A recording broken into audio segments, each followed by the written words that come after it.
షిలోహులో ఏర్పాటు చేశారు.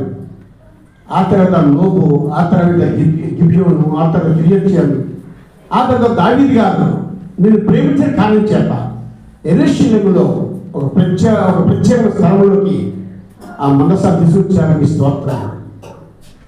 ఇంతవరకు ఆ పాస్ట్ టెంపుల్ గురించి విస్తారంగా మీ దాసులు మాట్లాడడానికి స్తోత్రం. నా ప్రేమల పరలోక తండ్రి, పరలోకంలో నమూనాన్ని మోషేకు చూపించినారు. ఆ ప్రకారం మోషే నిగమకాండం 40 అధ్యాయంలో చివరి వచ్చిన ప్రకారంగా ఆ మందిరం పూర్తి చేశారు. నాయన పరలోకంలో నీవేమో ఒక మందిరంగా ఉన్నావు కదా మన తండ్రి, గొర్రె పిల్లేమో మందిరంగా ఉన్నాడు నీ వాక్యం సరిస్తుందిగా మన తండ్రి. అంటే మేము రక్షణ పొందాలని 2026 సంవత్సరం క్రితము నరావతారిగా లోకంలోకి వచ్చి యెరూషలేములో గొల్గొతా కొండ మీద మా కొరకు బలైపోయి రక్తము చెందించి ఆ రక్తంలో ప్రతి పాపులు కడిగినందుకు మనం ఆలోచించు. నీ ప్రేమ ఇంకా వెల్లడవుతుంది కదా మన తండ్రి. ఇంకా నీ ప్రేమను ఎవరైతే వృత్తి చూడకుండా ఉన్నారో వారితో మీరు మాట్లాడండి. ఈ యొక్క ఎల్షడై ప్రార్థన మందిరం యొక్క 6వ వార్షికోత్సవంకు వచ్చిన బిడ్డలను బట్టి, సేవకులను బట్టి నేను స్తుతిస్తున్నాను.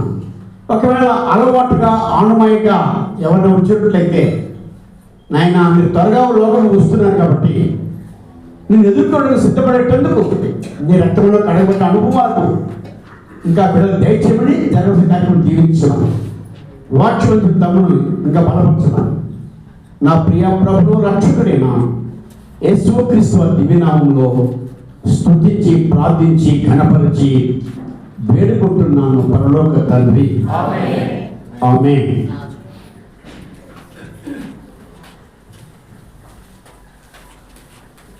మనందరూ లేచి నిలబడతాం. పాటల షీట్లో 6వ పాట పడుకుంటాం.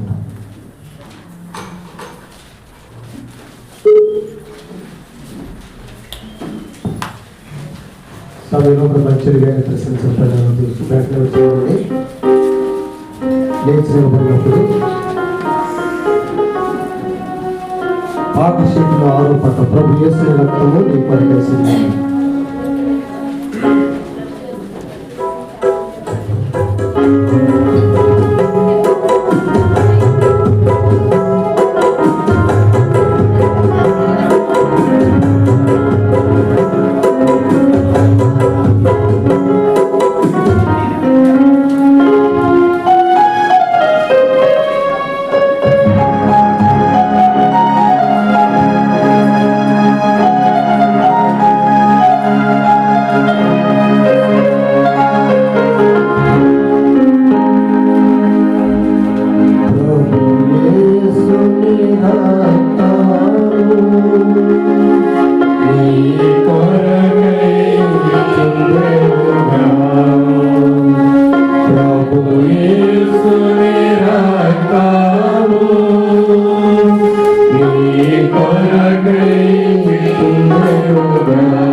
పాపివైనా ప్రభువు నిన్ను ప్రేమించుచుండెను.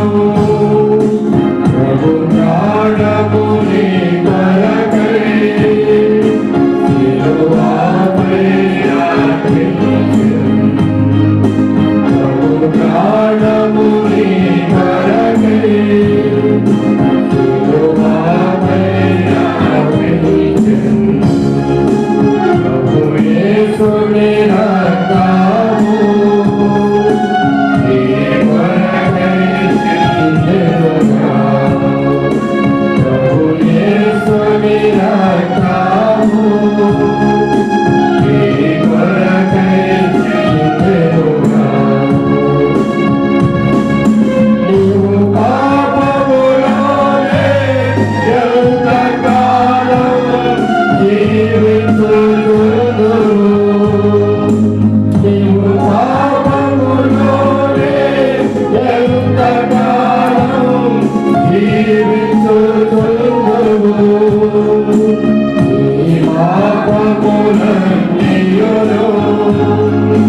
మరణమునకు నడుపుగా.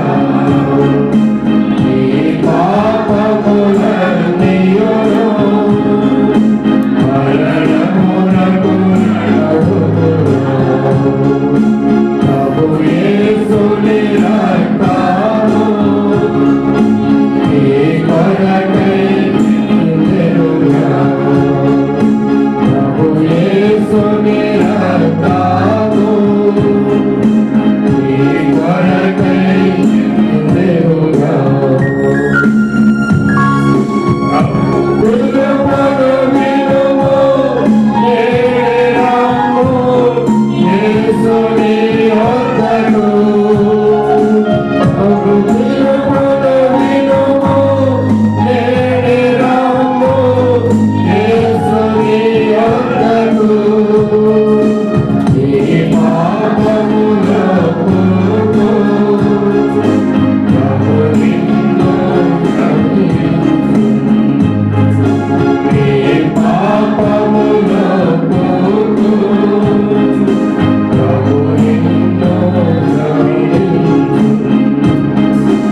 ప్రభు యేసుని రక్తము నీ కొరకై చిందెనుగా. ప్రభు యేసుని రక్తము నీ కొరకై చిందెనుగా. దయచేసి సమర్పించండి.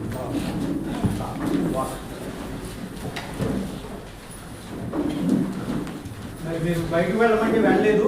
ఇప్పుడు ఎవరు లేవకండి. మరి పాట పాడేటప్పుడు వెళ్ళాలి. అందుకే పాట ఇప్పుడు ఎవరు లేవచ్చు కూర్చున్న వాళ్ళు లోపల ప్రార్థన.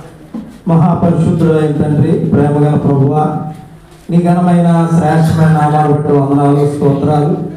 దేవా, మమ్మల్ని ప్రేమించి కనికరించి ఇంతవరకు సహాయపడి ఈ దినం ప్రభువా నీ సన్నిధిలో చేరి మేము సంతోషించినట్లుగా, నేను కనపరిచినట్లుగా, నేను సేవించినట్లుగా ప్రభువా మమ్మల్ని జ్ఞాపకం చేసుకున్న దాని కొరకే వందనాలు, స్తోత్రాలు. ఉదయకాలం నుంచి ఈ సమయం వరకు ప్రభువా మీరు సహాయపడుతూ వచ్చినారు, పాఠంలో సహాయపడుతూ వచ్చినారు. మొదటి వర్తమానంలో ప్రభువా నీ లేఖనాలు ప్రభువా మాకు వినిపింపు చేసిన దాని కొరకే స్తోత్రములు. నీది అవసరం మళ్ళా నిలబడుతుండగా దయతో జ్ఞాపకం చేసుకోండి ప్రభువా.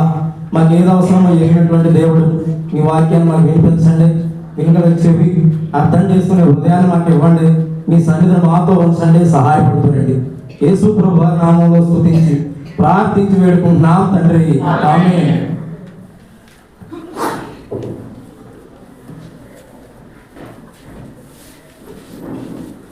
రాజులు మొదటి గ్రంథం 8వ అధ్యాయం. దేవుని వాక్యంలో నుండి మరి కొంత సమయం. రాజులు మొదటి గ్రంథం 8వ అధ్యాయంలో 10వ వచనం 11వ వచనం కలిసి చదువుదాం. రాజులు మొదటి గ్రంథం 8వ అధ్యాయం 10వ వచనం చదవండి. యాజకులు పరిశుద్ధంలో నుండి బయటకు వచ్చినప్పుడు మేఘము యెహోవా మందిరము నింపెను. కాబట్టి యెహోవా తేజో మహిమ యెహోవా మందిరంలో నిండుకొనగా నెగ్గకున్న హేతువు చేత యాజకులు సేవ చేయటకు నిలవలేకపోయేది. ఈ మందిరం ఎవరు కట్టారు? సొలొమోను కట్టిన మందిరాన్ని గురించి మనం కొన్ని మాటలు చూస్తున్నాం. ఇది మొదటి మందిరం అంటారు. మనం ఇప్పటి వరకు చూసిందేమో ప్రత్యక్ష గుడారము, అయితే దీన్ని ఏమంటారు? మొదటి మందిరం అంటారు. దీనికి వెళ్ళక మునుపు కీర్తన గ్రంథం 78వ అధ్యాయం. మనం ఇప్పటి వరకు షిలోహులో 300 సంవత్సరాలు దేవుని యొక్క ప్రత్యక్ష గుడారం ఉంది అని చదివాం కదా. ఇప్పుడు ఇక్కడ ఏం రాయబడిందంటే 78వ అధ్యాయం 60వ వచనములో, కీర్తన 78:60, షిలోహు మందిరమును మనుషులలో సంస్థాపన చేసిన గుడారమును. సో మొదటి గుడారం గౌరవించవలసిన వారు, ప్రేమించవలసిన వారు, గణపరచవలసిన వారు గణపరిచారు. అయితే మనము వాక్యంలో చూస్తూ వచ్చినప్పుడు యెహోషువ తర్వాత వచ్చినటువంటి వారు దాన్ని గౌరవించటము, ప్రేమించటము, గణపరచటము, ఆరాధనల అర్పణలు, బలులు ఇవన్నీ చేయడం మానేశారు. కనుక దేవుడు ఏం చేశాడట? 59లో ఉంది, 59. దేవుడు దీన్ని చూచి చూసారా, ఆగ్రహించి ఇశ్రాయేలు నందు బహుగా. అసలు మందిరం కావాలన్నది ఎవరు? ఇశ్రాయేలు కావాలన్నారా? ఎవరు కావాలన్నారు? మందిరం దేవుడే కావాలన్నాడు. ఆ దేవుడే ఇప్పుడు ఏం చేశాడట? అసహించుకుని, అదేంటది కావాలన్నది అయినే. ఏమి కారణం అంటే 56లో అక్కడ దేవుణ్ణి శోధించి ఆయన శాసనములను తమ పితరుల వలె వారు వెనకకు తిరిగి 58వ వచనం కట్టి ఆయనకు కోపము. ఏం చేశాడు దేవుడు? అర్థమైంది కదా? దేవుడు కోరుకున్నది అయినా, దేవుడు గణపరిచింది అయినా, అక్కడ దేవుడు లేకపోతే, ఆయనకి స్థానం లేకపోతే ఆయన ఏం చేశాడు? విడిచిపెట్టేశాడు. షిలోహు మందిరమును తాను మనుషులలో సంస్థాపన చేసిన గుడారమును, దానికే ఏలీ గారి కోడలు పేరు పెట్టింది ఈకాబోదు. అంటే ప్రభావము ఇశ్రాయేలీలో నుండి పోయింది. ఈకాబోదు అది మొదటి మోషే కట్టినటువంటి గుడారానికి ఆ పరిస్థితి వచ్చింది. చూసారా, ఇశ్రాయేలీలు గణపరచడానికి బదులు ఆయన కోపం రేపారట. ఆయన ఏం చేశాడు? విడిచిపెట్టేశాడు. ఇప్పుడు మనము ఈ రాజుల గ్రంథంలో మనం ఏం చూసామంటే సొలొమోను కట్టినటువంటి మందిరము. ఆ మందిరంలోకి ఏమొచ్చిందని చదువుతున్నాం 11వ వచనంలో, యెహోవా తేజో మహిమ. ఎందుకు వచ్చింది? ఆ మందిరం పడగొట్టడానికి ఎవరి కారకులు మనం చూసిన తర్వాత, ఇప్పుడు ఈ మందిరము సొలొమోను కట్టిన మందిరం. సరే, దీనికి దావీదు గురించి మనం చదువుతాము. దావీదు ప్రయాసపడ్డాడు నిజమే, కానీ దానికి ముందు హన్న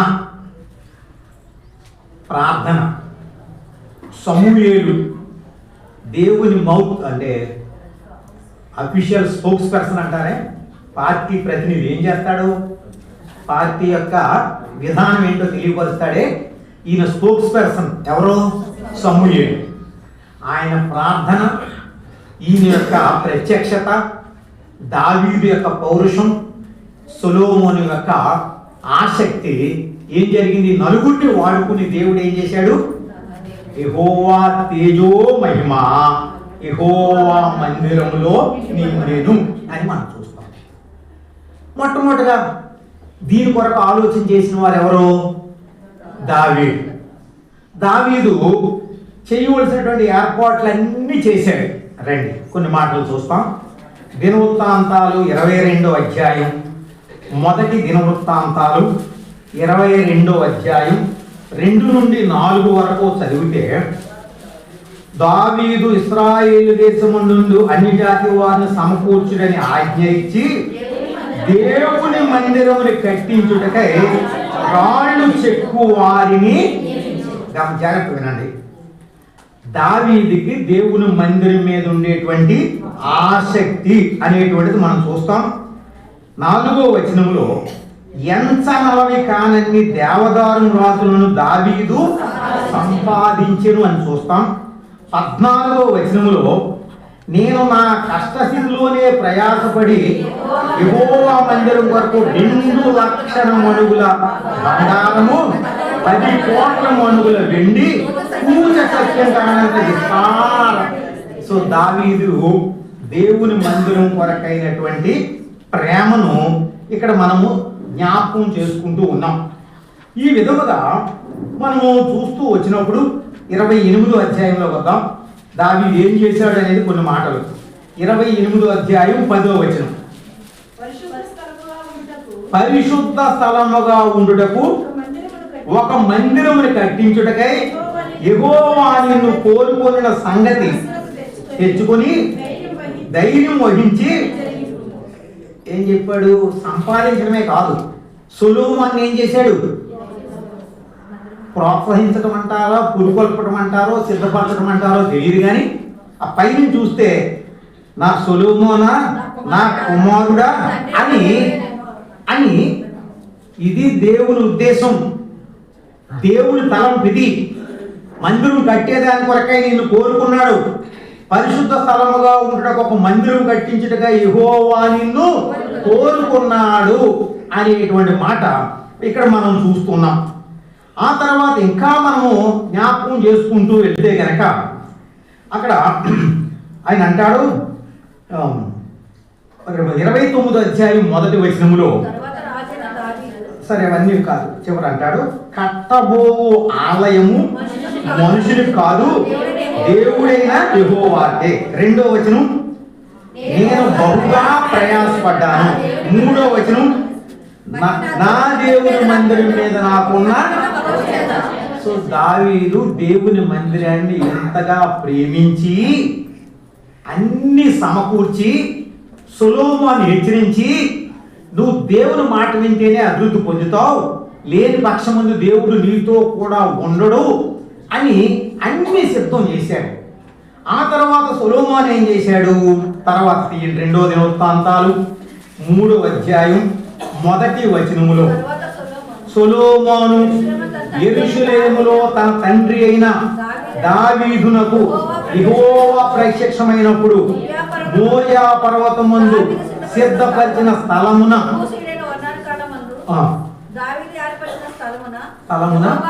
యెహోవాకు మందిరమును కట్ట ఆరంభించాడు. దావీదు ప్రోత్సహించాడు, సొలొమోను ఏం చేశాడు? ప్రారంభించాడు. అది ఎన్ని సంవత్సరాలు పట్టింది? వెరీ గుడ్, ఎవరు బాగా చెప్తారా? 1 రాజులు 6వ అధ్యాయం 7 years పట్టింది. 1 రాజులు 6వ అధ్యాయం 38వ వచనం చూస్తే, 1 రాజులు 11వ సంవత్సరము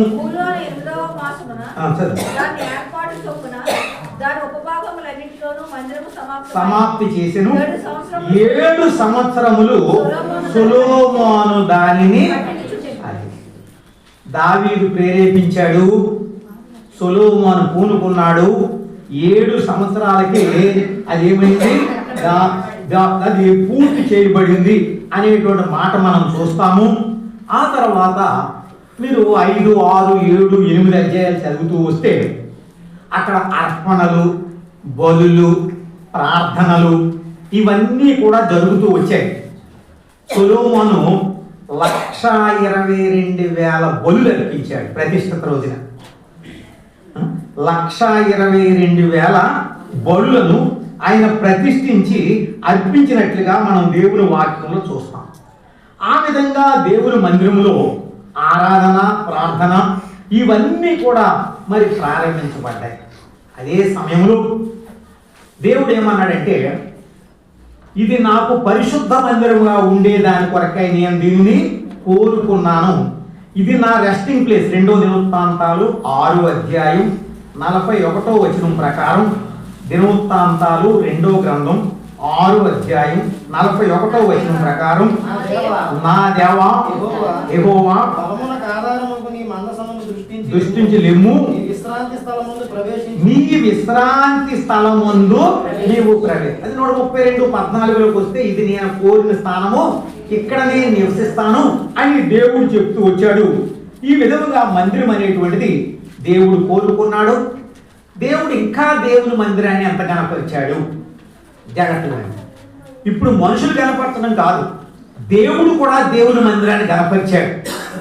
ద్వితీయోపదేశకాండం 12వ అధ్యాయం, ద్వితీయోపదేశకాండం 12వ అధ్యాయం 5వ వచనం చదువుతారు.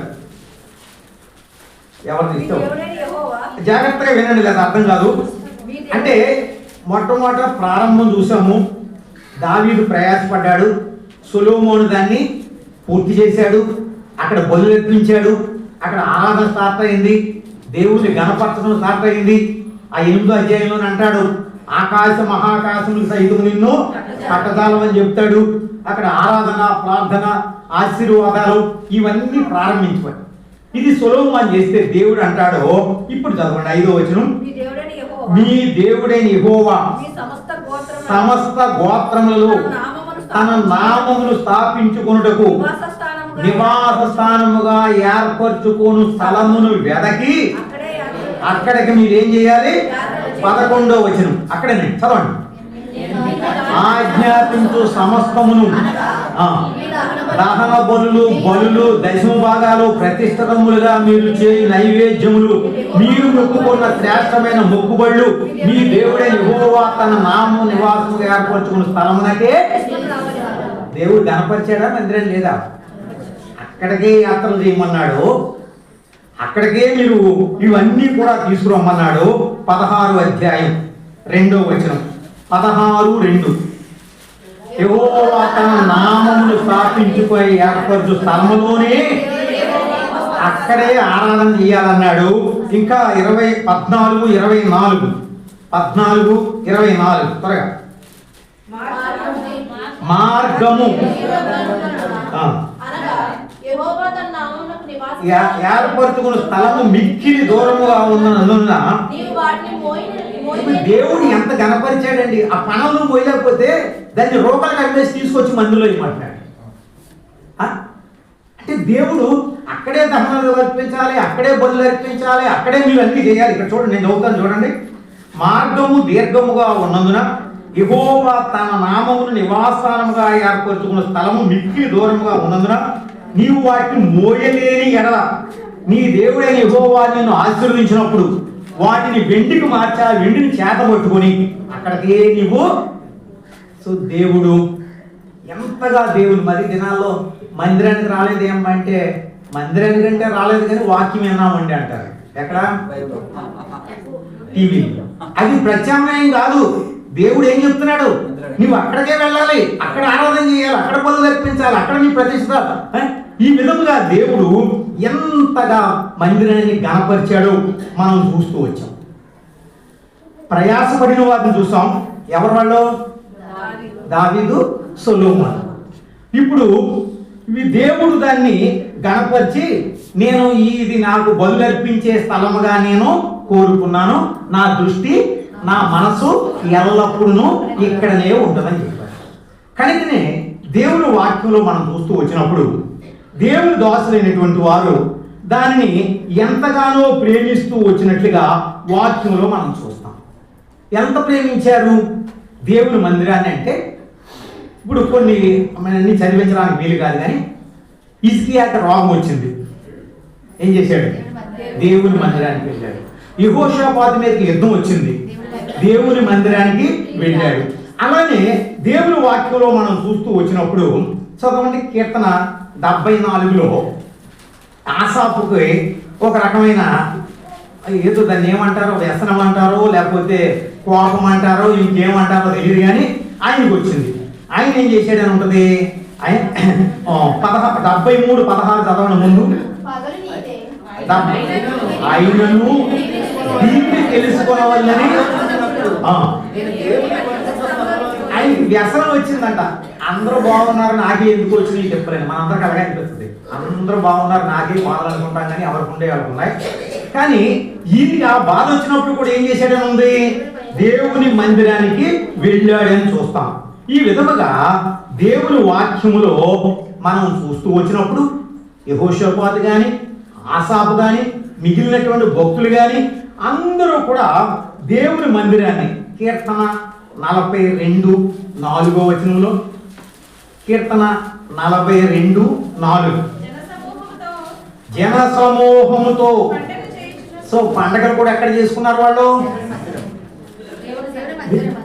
జన సమూహముతో పండగ చేయుచున్న సమూహముతో నేను వెళ్ళిన. కానీ ఈ విధంగా ఎక్కడికి వెళ్ళాడైనా, నేను దేవుని మందిరమునకు వారిని నడిపించిన. సో పండగ వచ్చినా, కన్నీరు వచ్చినా, దుఃఖం వచ్చినా, బాధ వచ్చినా, వ్యాధులు వచ్చినా, ఏమొచ్చినా ఎక్కడికి వెళ్ళారు?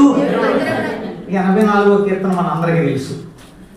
జీవము గల దేవుని దర్శించుటకు నా హృదయమును నా శరీరమును ఆనందంతో కేకలేస్తున్నాయని చెప్తూ వచ్చాడు. ఈ విధంగా మనం చూస్తూ వచ్చినప్పుడు వారు ఎంతగానో దేవుణ్ణి గణపరిచారు దేవుని మందిరంలో. 96వ కీర్తన 6వ వచనం. 96వ కీర్తన 6వ వచనం. ఘనత ప్రభావము నీ కనుక ఘనత ప్రభావములు నీ సన్నిధిని ఉన్నవి. ఈ విధంగా ఎవరిని చూసినప్పటికీ కూడా రాజుల్లో హిజ్కియా కానీ, ఆసా కానీ, యెహోషాపాతు కానీ, హోషేయ కానీ వీళ్ళందరూ దేవుని మందిరాన్ని గణపరిచారు, బాగు చేశారు, కష్టపడ్డారు. అది అయితే ఇది రెండో మందిరం, అదే సొలొమోను అని కట్టినటువంటి మందిరం.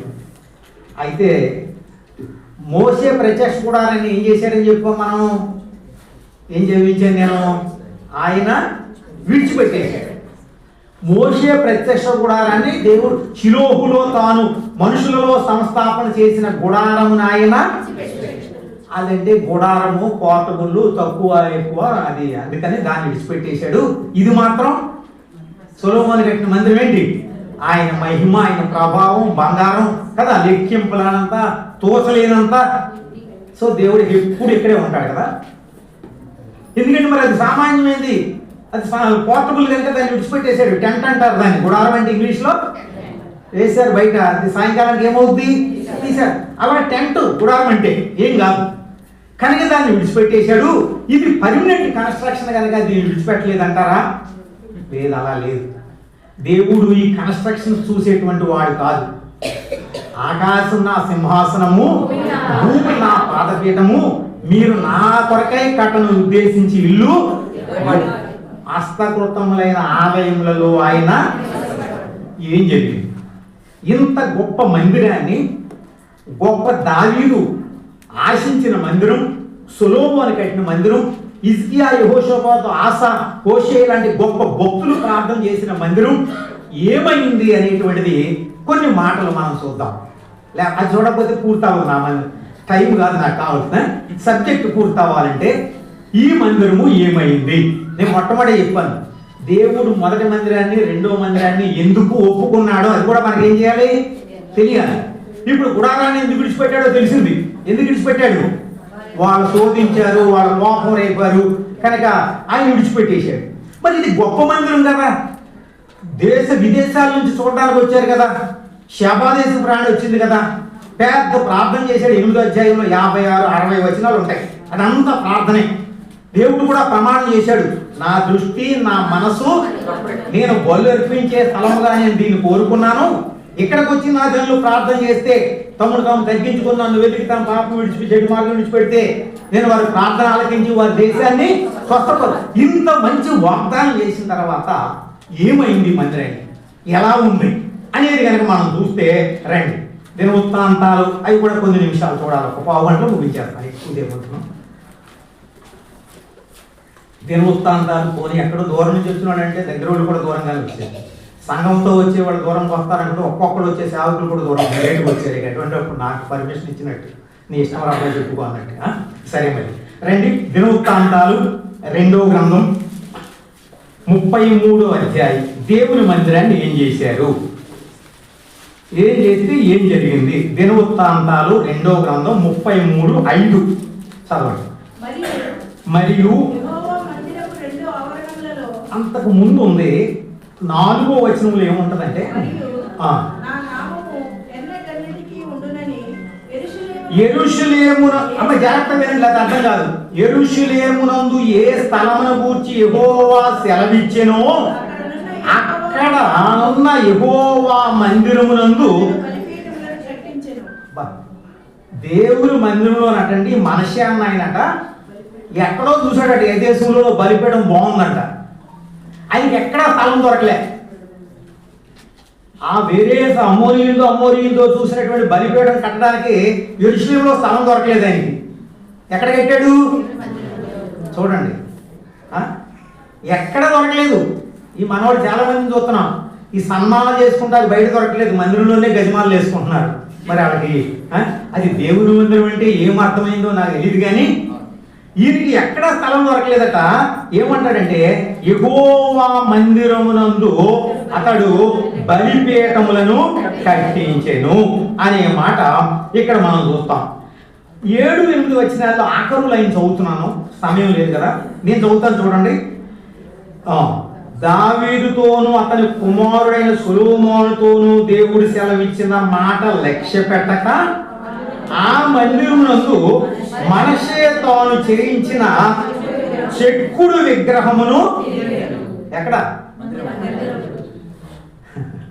బలిపీఠం కట్టించాడంట, తర్వాత చెక్కుడు విగ్రహాలని, అదండి దేవుని మందిరాన్ని ఏమి చేశారు అనేది. కానీ అసలు ఈ మనషే ఎవరో తెలుసా?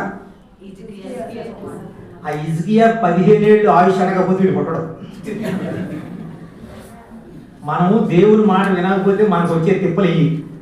ఆయన కనుక ఆ 15 సంవత్సరాల ఆయుష్లోనే పుట్టాడు. ఈయన పుట్టినందుకు ఎంత నష్టం వచ్చిందో చూస్తున్నారు కదా.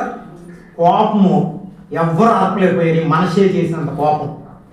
ఈ విధముగా దేవుని వాక్యంలో మనం చూస్తూ వచ్చినప్పుడు దేవుని మందిరము రండి 36వ అధ్యాయం 14వ వచనం 36 దినవృత్తాంతాలు చదవమ్మా.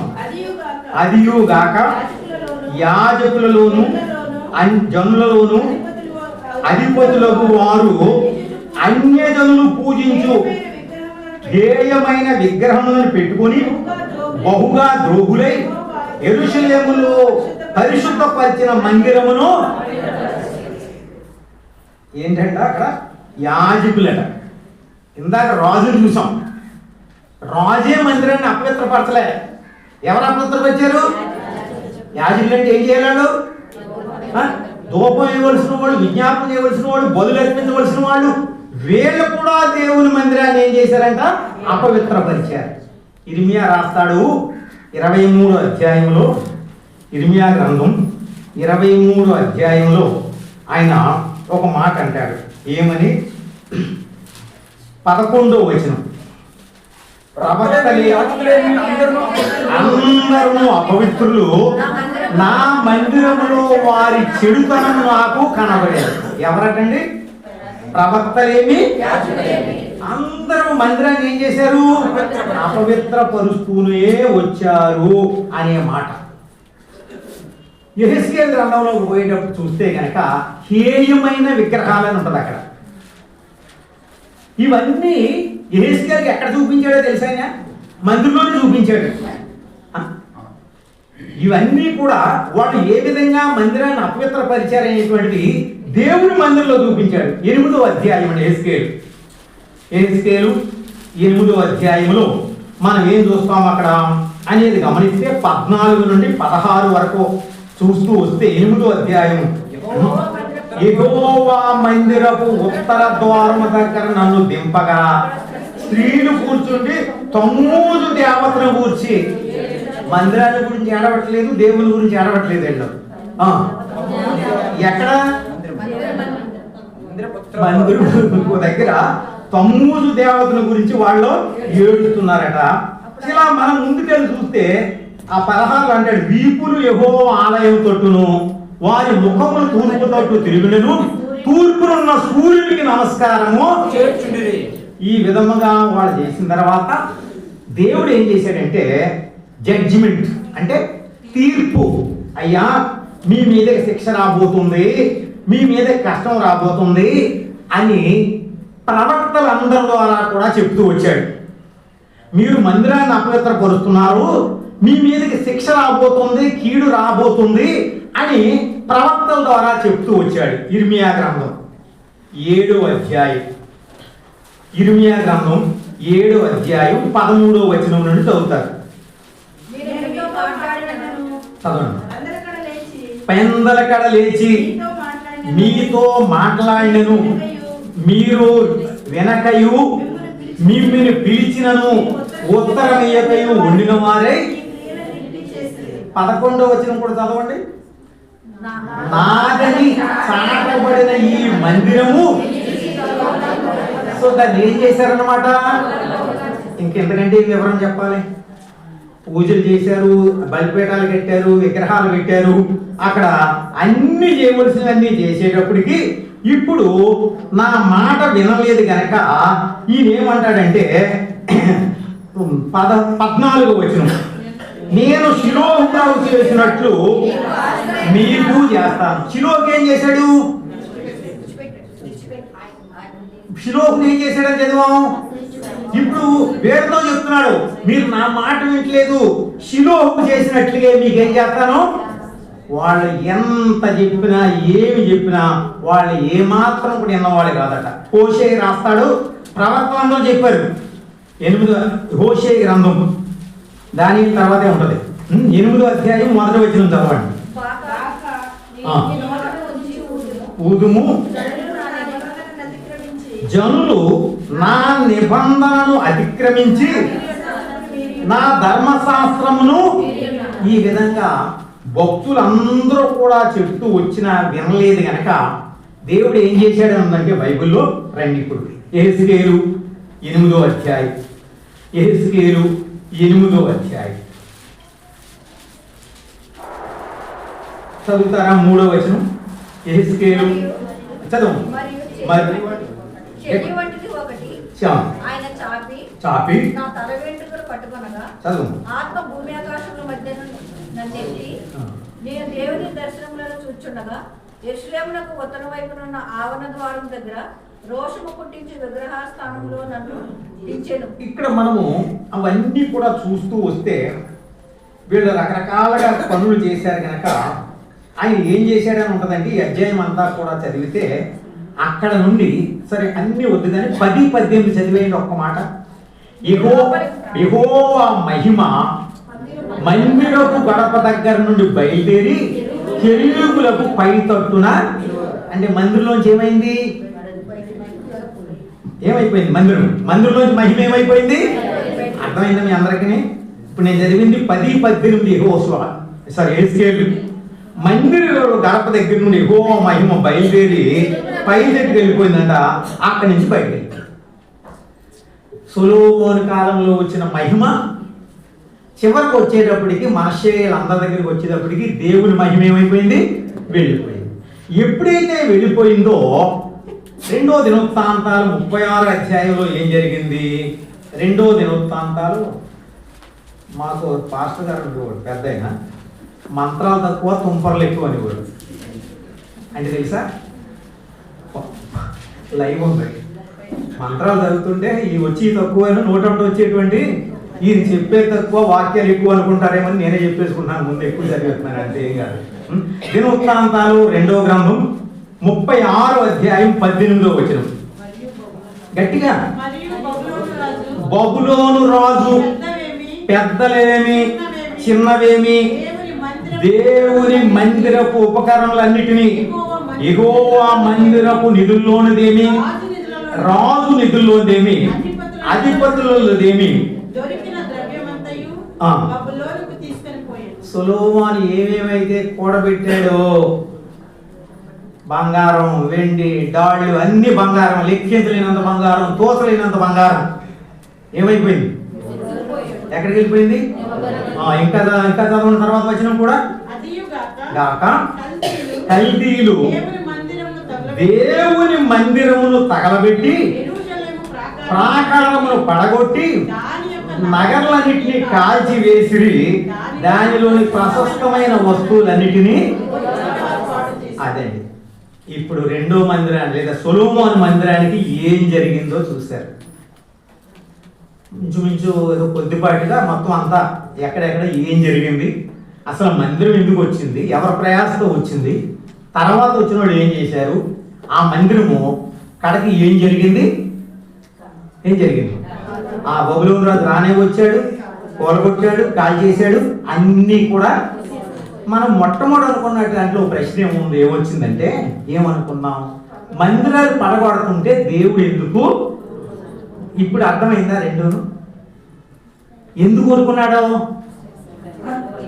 సో ఇప్పుడు ఈ రెండో మందిరంలో మనం నేర్చుకునే పాఠం ఏంటి, 5 నిమిషాల్లో ముగిస్తాం. రెండో మందిరంలో మనం నేర్చుకోవాల్సిన ఆత్మీయమైనటువంటి పాఠాలు ఏంటి. మొదటి మందిరంలో ఏం నేర్చుకున్నామంటే దేవుడు తన ప్రజలతో నివాసం చేయాలని ఆశపడుతున్నాడు, కానీ అది మన సొంత మార్గంలో కాదు, దేవుడు అంటూ ఒక మార్గం అని ఏర్పాటు చేశాడు. అది బలిపీఠమని, గంగాళమని, దీపమని, లేకపోతే బల్లని, దీపస్తంభం, ధూప వేదిక అని ఇవన్నిటి ద్వారా వెళ్ళవలసిందే తప్పితే బైపాస్ రోడ్లో వెళ్ళి అక్కడ కూర్చుంటానికి బైపాస్ అంటే ఏమీ లేదు. ఏ ఊరన్నా ఏలూరుకి బైపాస్ ఉంటే తణుకు దాడిలో బైపాస్ ఉన్నాయి, కానీ దేవుడికి మాత్రం బైపాస్ లేదు. అందరూ ఆ మార్గంలో వెళ్ళవలసిందే, వాళ్ళ పాపాలు ఒప్పుకోవలసిందే, ఇక వేరే మార్గం లేనే లేదు. అది పరిశుద్ధమైనటువంటి స్థలము, అది ఆత్మీయమైన మందిరం, ఆత్మీయమైన పాఠం మోషే యొక్క గుడారం గురించి. ఇప్పుడు ఇక్కడ మనం ఏమి నేర్చుకుంటాము సొలొమోను యొక్క అంటే, దేవుడు మరలా ఎందుకు దిగి వచ్చాడంటే ప్రజలతో ఉండాలని ఆయన ఆశ మాత్రం మారలే. ప్రజలతో ఉండాలనేటువంటి మాట ఆయన ఆశ మారలేదు, వారితో ఉండాలి అని. అదే సమయంలో అది పరిశుద్ధమైనటువంటి స్థలం, చూసారా, అది పరిశుద్ధమైన స్థలం, అది మార్పు లేదు. ఆయన ఆశ మార్పు లేదు, పద్ధతులేమీ మార్చుకోలేదు. ఇది మనం ఎరగాలి. దేవుడు ఎప్పుడూ మార్చుకోడు. ఆ రోజులు వేరు, ఈ రోజులు వేరు అంటుంటాం మనం అందరం కూడా.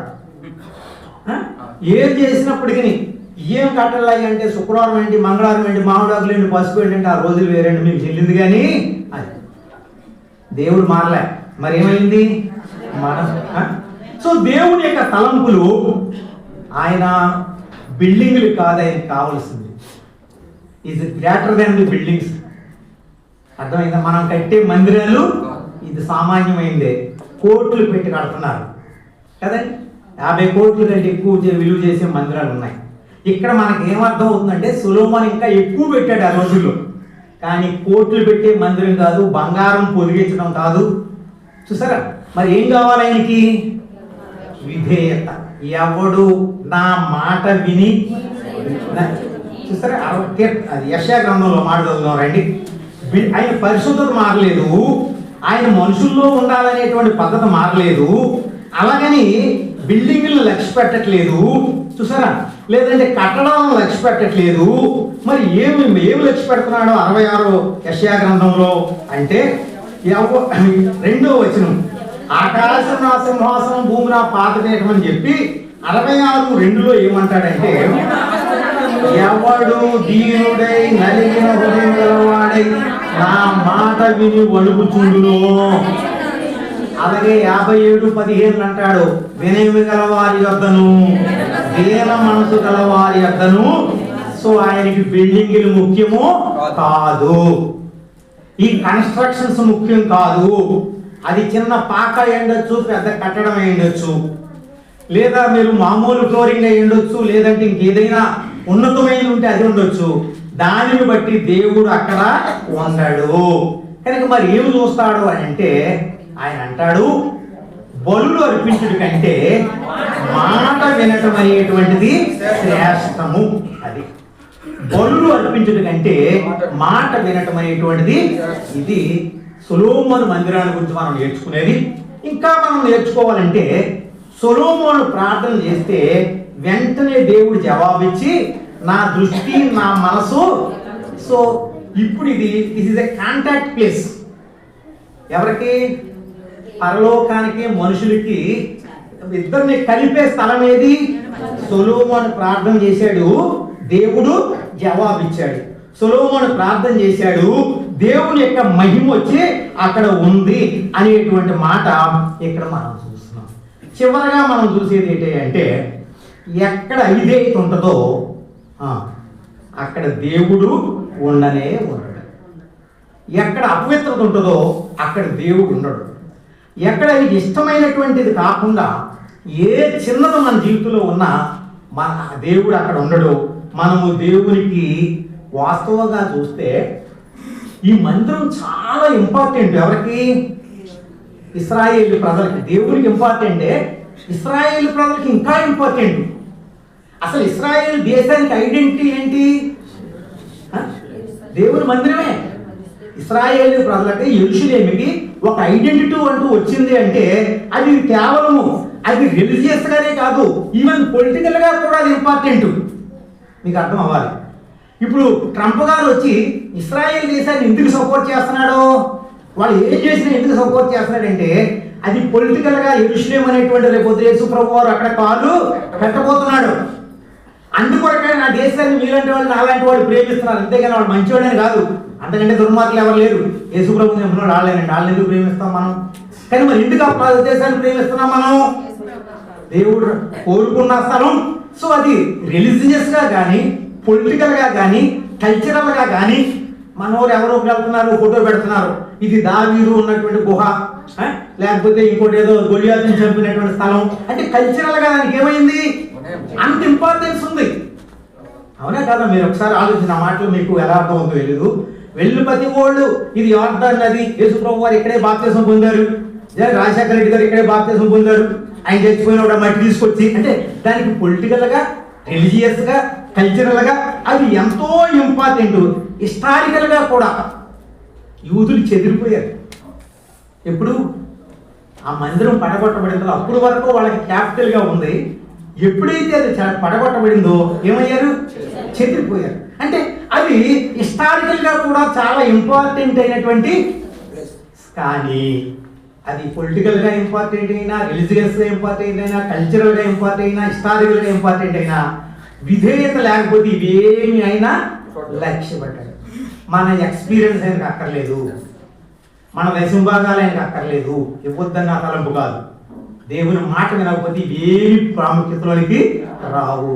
మన ప్రయాస, మన కష్టం, మన సంఘాలు, ఈ సంఘాలు పాడు చేస్తున్నాయి, మందిరాలు పాడు చేస్తున్నాయి చాలా మందిని. ఇంత గట్టి ఉందంటే నాకంటే అనేటువంటి ఎంతో మంది నష్టపోవడానికి. కేఆర్ డేవిడ్ గారు అన్నాడు సార్, అరుణ్ గారు వెళ్ళి అడుగుతుంటే, foreign dollars spoiled my faith అన్నాడు. ఎలా ఉన్నారండి అని అడిగితే ఆయన అన్నాడంట, భౌతికంగా చెప్పమంటావా ఆత్మీయంగా చెప్పమంటావా అని అడిగాడు. అంటే అంత పెద్ద భాష, అంటే శారీరకంగా చెప్పమంటావా ఆత్మీయంగా? ఈయనేమన్నాడు, ఫోన్లే రెండూ చెప్పమన్నాడు. ఫోన్లే రెండూ చెప్పంటే ఇదిగో భౌతికంగా అంటావా పెద్ద పెద్ద బిల్డింగ్లు, first floor, second floor, third floor. ఒకప్పుడు డ్రమ్ము లేదు, సైకిల్ లేదు, కన్నీరు లేదు, వాళ్ళు డ్రమ్ములే కదా వాడతారు. ఇప్పుడు బిల్డింగ్లు వచ్చినాయి, ఏసీలు వచ్చినాయి. Foreign dollars spoiled my faith. కనుక ఈ డాలర్స్, ఈ బిల్డింగ్లు ఏవి దేవుడు నివసించడానికి మన విధేయత. ఇక్కడ ఉండేటువంటి మనం అందరము ఈ రోజు దేవుడు మనలో నివసించేటట్టుగా మన జీవితం ఉందా? రెండో మందిరం చూపించేది ఏంటంటే అవిధేయత వలన దేవుడు మనతోటి ఉండడు. ఎక్కడైనా దేవునికి ఇష్టం లేనిది, నచ్చంది, కోరంది ఉంటే ఆయన మనలో ఉండడు. ఒక్కసారి ఆ గొప్ప మందిరాన్ని విడిచిపెట్టినప్పుడు దేవుడు నిన్ను విడిచిపెట్టడా? సొలొమోను ప్రార్థన లేకపోతే దావీదు పునాదినే కాదన్న ఆయన, నాలాంటి వాడు ఎంత, మీలాంటి వాడు ఎంత? దేవుడు ఎందుకు ఉండాలి? ఏం చేస్తాం? కోపం పోలే, అసూయ పోలే, లేదంటే ఆ శాడిజం పోలే, ఎవరిని చూసి ఓర్చుకోలేము, ఒకరికొకరికి సమాధానం ఉండదు, నెమ్మది ఉండదు. ఏ విధంగా దేవుడు మనలో ఉంటాడు? సొలొమోను మందిరాన్ని విడిచిపెట్టి దేవుడు నిన్ను విడిచిపెట్టడం పెద్ద కష్టం కాదు. అది విడిచిపెడితే మనకంటే దౌర్భాగ్యులు ఎవరు ఉండరు. ఒకవేళ ఇదే రోజున ఆయన వస్తే నీ పరిస్థితి ఏంటి? మనం ఎత్తపడుతున్నాం. సొలొమోను మందిరానికి పట్టిన గతి ఏంటి? ఆ గతి కాల్చబడిందంట. ఇంకా మనం తర్వాత చూస్తూ వస్తే ఇర్మియా గ్రంథంలో ఆ సిద్కియా పన్నులు ఓడదీయించాడని ఉంటది, ప్రాకారము పడగొట్టాడని ఉంటది, కుమారులను ఎదురుగుండా చంపించాడని ఉంటుంది. ఇర్మియా గ్రంథం మనం ఆ చివరిలో చూస్తే ఎన్ని నష్టాలు అనుభవించారు ఇశ్రాయేలీయులు. ఒక్కసారి మనం పరీక్ష చేసుకుందాం. ప్రభు నాలో ఉన్నాడా? నాలో ఉండేటట్టుగా నా జీవితం ఉందా? ఏదో ప్రార్థనకు వస్తున్నాను, మందిరానికి వస్తున్నాను, కష్టపడుతున్నాను, ఇస్తున్నాను, ఇవేమీ తప్పు అని నేను చెప్పట్లేదు. కానీ వీటన్నిటికీ మించి దేవుడు కోరుకునేది ఈ పైకి కనిపించేటువంటి ఏ రూపము కాదు, ఏ పద్ధతే కాదు, మరి ఇవేమీ కాదు. ఎంతవరకు దేవుడికి మనం విధేయం అవుతున్నాం. మన సొలొమోను కంటే దావీదు కంటే గొప్పవాళ్ళం కానే కాదు. ఒక్కసారి పరీక్ష చేసుకుందాం. దేవుడు ఉండే స్థలంగా మన హృదయాలను కాపాడుకుందాం. దేవుడు ఉండే స్థలంగా మన మందిరాన్ని కాపాడుకుందాం. ఎన్ని మందిరాల్లో ఈరోజు దేవుడు ఉంటాడు? ఈ వీడియోలు చూస్తున్నాగా, కొట్టుకుంటే కొట్టుకున్నారు, మళ్ళీ ఫోటోలు పెట్టాలి. మనకు కూడా తెలియాలని, మీరు కొట్టుకుంటేనో మరి ఏంటో తెలియదు నాకు. ఎన్ని ఫోటోలు ప్రతిరోజు కొట్టుకోవడం, తిట్టుకోవడం, లేకపోతే మందిరాలు తాళం వేయడం, పోలీసు వాళ్ళు వస్తాం. ఆ మందిరాల్లో నిజంగా దేవుడు ఉన్నాడా? అందుకే నాకు పట్టుకున్నారు మనం. సరే, మందిరాలు ఉంటే మన హృదయాలు ఎలా ఉన్నాయి? ఒక్కసారి ఆలోచించుకొని దేవుడి సన్నిధిలో పరీక్ష చేసుకుందాం. దేవుడి ఉద్దేశం అయితే కనుక నేను వారిలో నివసించినట్లు, సో దేవుని ఆశది అది మారదు. తర్వాత ఏమైందనేది 3వ మందిరం భోజనం చేసిన తర్వాత ఇంకొక మాట చెప్తాను, 2 నిమిషాలు 3వ మందిరాన్ని గురించి కూడా చెప్తాను. ఎవరు వెళ్ళిపోవద్దు, వెళ్ళిపోతామని అడగొద్దు, అందరూ ఉంటే మంచిది. 5 లోపులో 4:30 గంటగా ముగిస్తాం. దయచేసి ఎవరో వెళ్ళొద్దని మనం చేసుకుంటున్నాం, ప్రార్థన చేస్తాం. అంతే.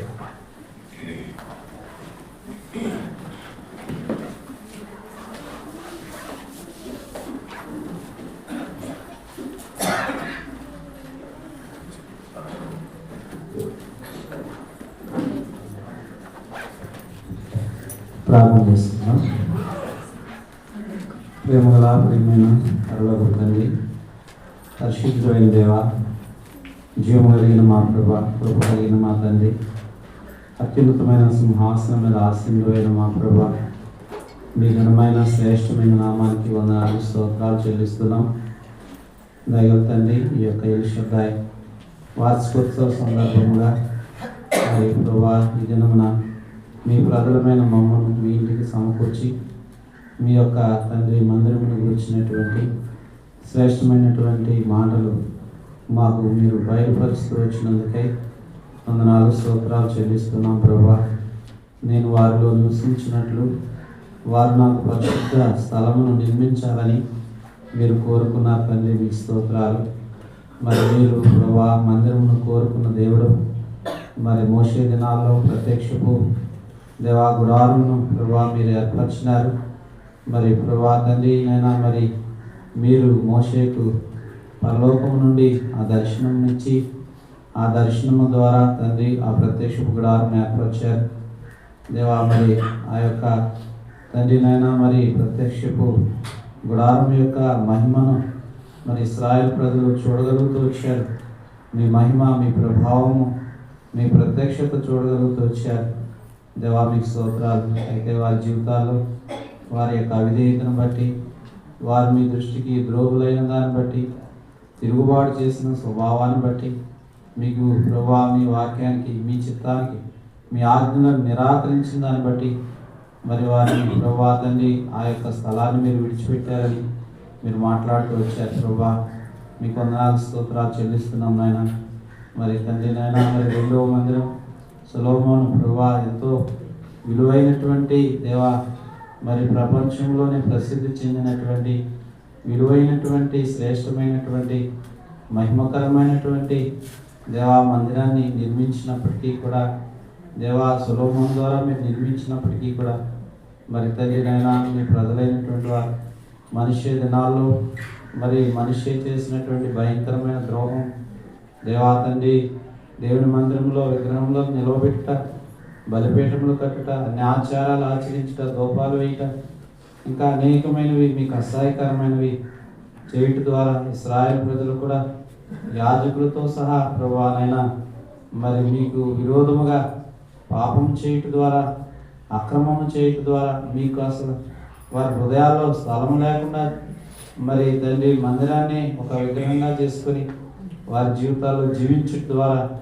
దేవా తండ్రి నైనా మరి ఆ యొక్క 2వ మందిరాన్ని కూడా నైనా రేపు నెబుకద్నెజరు చేతికి అప్పగించి మరి నెబుకద్నెజరు కల్దీయులు మరి ఆ మందిరాన్ని తండ్రి నైనా మరి పూర్తిగా తండ్రి నైనా కాల్చివేసి ప్రాకారంలో పడగొట్టి సమస్తమైన వెండి బంగారములను మరి ఎత్తుకుని పోయిన వారుగా ఉంటున్నారు. దేవా కృపకెళ్ళిందండి. మరి మందిరాన్ని మీరు ప్రేమించే దేవుడు, మందిరంలో మీరు నివసించే దేవుడు అయితే ప్రభువా, మరి మా యొక్క జీవితాలు విధేయత, విశ్వాసము, విధేయత మేము కలిగి ఉన్నప్పుడు మరి అటువంటి మరి మీరు మీ మందిరాన్ని ప్రేమించేవారుగా, ఇష్టపడేవారుగా ఉన్నారని మీరు మాట్లాడుతూ వచ్చారు. మరి మేము కనుక అవిధేయులమైతే, మేము కనుక మీ మాట వినకపోతే, మేము కనుక మీ యొక్క నాయనా మరి ఆజ్ఞకు లోపడకపోతే, మేము మీకు ఇష్టలుగా జీవించకపోతే మరి దేవా భౌతికంగా ఎంత శ్రేష్టమైన మందిరమైనప్పటికీ దానిలో మీరు నివసించరని మీరు దేవా హెచ్చరిస్తూ వచ్చారు తండ్రి. మీకు వందనాలు, స్తోత్రాలు. మరి మా జీవితాల్లో ప్రభా భౌతికంగా మరి మీరు మందిరాన్ని నిర్మించుకునే గొప్ప కృపనిచ్చారు తండ్రి, మీకు స్తోత్రాలు. అయితే మా ఆత్మీయ జీవితాలు కూడా అటువంటి విలువైనవిగా, మీకు ఇష్టమైనవిగా, మీకు అనుకూలమైనవిగా, ఎల్లప్పుడూ మీకు విధేయులమై మీ అందు భయభక్తులు కలిగి నడుచుకునేటువంటి కృపను మాకు దయచేయండి, మమ్మల్ని బలపరచండి. మీరు అక్కడ సమీపంగా ఉంటుంది. మీరు అక్కడ జన్మన మేము ఎత్తబడవలసిన వారంగా ఉంటున్నాం. దాని కొరకై మమ్మల్ని భూమి మీద సంపూర్ణంగా సిద్ధపరిచి మీ మహిమలో మేము ప్రవేశించడానికి కావలసినటువంటి సంపూర్ణమైన మీ కృప మా అందరిపైన అనుగ్రహిస్తున్నామని మరి చెప్పబడిన మాటలు నీరు కట్టి ఫలింపజేస్తురండి. మరి మీ యొక్క సన్నిధిలో ప్రభా మేము ఏదైతే ఉంటున్నామో, ఏదైతే నేర్చుకుంటున్నామో దాన్ని మా జీవితాలు అనుసరించి నడుచుకుంటూ కృప చూపమని సహాయం చేయమని ఘనత, మహిమ, ప్రభావం మీకు అర్పిస్తూ యేసుక్రీస్తు ప్రభువారి శ్రేష్టమైన నామములో స్తుతించి ప్రార్థించి అతి విధంగా బ్రతిమలాడుచు వేడుకుంటున్నాం తండ్రి.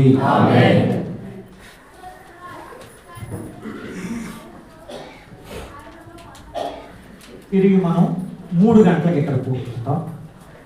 3 గంటలకి ప్రార్థన చేస్తాం. ప్రార్థన చేసిన తర్వాత ఆశీర్వాదం తర్వాత మనందరి కొరకు అక్కడ మరి భోజన పానాలు ఏర్పాటు చేయబడి ఎవరు వెళ్ళిపోవద్దు, అందరూ కూడా భోజనం చేయండి. భోజనం చేసిన తర్వాత కొంతసేపు అక్కడ మందిలో కూర్చున్నాం, బయట కూర్చున్నాం. 3 o'clock ఇక్కడ మళ్ళీ స్టార్ట్ చేసుకుంటాం. రైతు అందరూ కూడా ఉండాలని మనం చేస్తున్నాం. సేవకులు ఉన్నారు. మీ అందరికి ఒక చిన్న రిక్వెస్ట్ ఏంటంటే, రేపు సోమవారం నుంచి 12 నుండి 16 వరకు ఏలూరు ఎంసద్దాయిలో బీబీఎస్ పరిచర్య ఉంది. బీబీఎస్ చిన్నపిల్లల కేజీ నుండి పీజీ వరకు మరి చాలామంది వస్తారు. అలాగే హైదరాబాద్ తరాల నుంచి బోధించే వాళ్ళు కూడా వస్తున్నారు. పిల్లలు వస్తే నిజంగా మేలు పొందుతారు. అయితే మీ పిల్లలను పంపించండి. కనుక మీ కొరకు, ఆ పిల్లల కొరకు అక్కడ చాలా శ్రద్ధ తీసుకుంటారు. ఏమీ భయం అక్కర్లేదు. చక్కటి వాతావరణం ఉంటుంది. సో అందరూ కూడా సేవకులు ముఖ్యంగా ఎవరెవరు పంపించగలరో వాళ్ళందరూ కూడా పిల్లల్ని పంపించండి. వాళ్ళు ఆత్మీయంగా మేలు పొందుతారు. బాల్య దినంలోనే సృష్టికర్తను, అదే ఉద్దేశం, వేరే ఉద్దేశంతో కాదు. కనుక అందరూ కూడా ప్రార్థన చేయండి. తర్వాత పిల్లలను కూడా ఎంకరేజ్ చేసి పంపించండి. వాళ్ళు మేలు పొందుతారు. 3 గంటలు ఇక్కడ కూడుకుంటాం. ప్రార్థన చేసి ఆశీర్వాదంతో ముగించుకుంటాం. మన ప్రభువును ప్రియరక్షకుడైన యేసుక్రీస్తు ప్రభు యొక్క శాశ్వత కృపయు, పరమ తండ్రి దేవుని నిత్యమైన ప్రేమయు, పరిశుద్ధాత్మక అన్యోన్య సహవాసము, నిత్య కాపుదల భద్రత కూడొచ్చిన మనందరికీ, సర్వలోకం సిద్ధిన సకల పరిశుద్ధులకు, నిర్దోషులకు, దైవత్వాన్ని అందించిన తన దాసులకు, ఎర్సద్దైన ప్రభు చేస్తున్న ప్రతి ఒక్కరికి దేవుడు సదాకాలం తోడయండి అత్యధికమైనతో ఆశీర్వదించునుగాక. తాను కాపురముండు స్థలము, తన స్వంత ప్రజల మధ్యనే, తాను కాపురముండు స్థలము,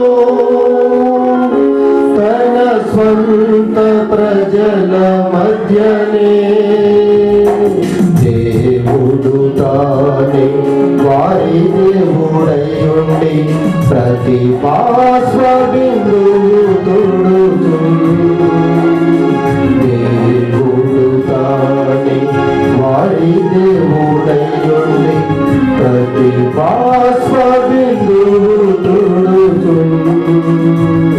ఇదిగో మనుషుల మధ్యన దేవాది దేవుడు వాసం చేయుచుండే. ఇదిగో మనుషుల మధ్యన దేవాది దేవుడు వాసం చేయుచుండే.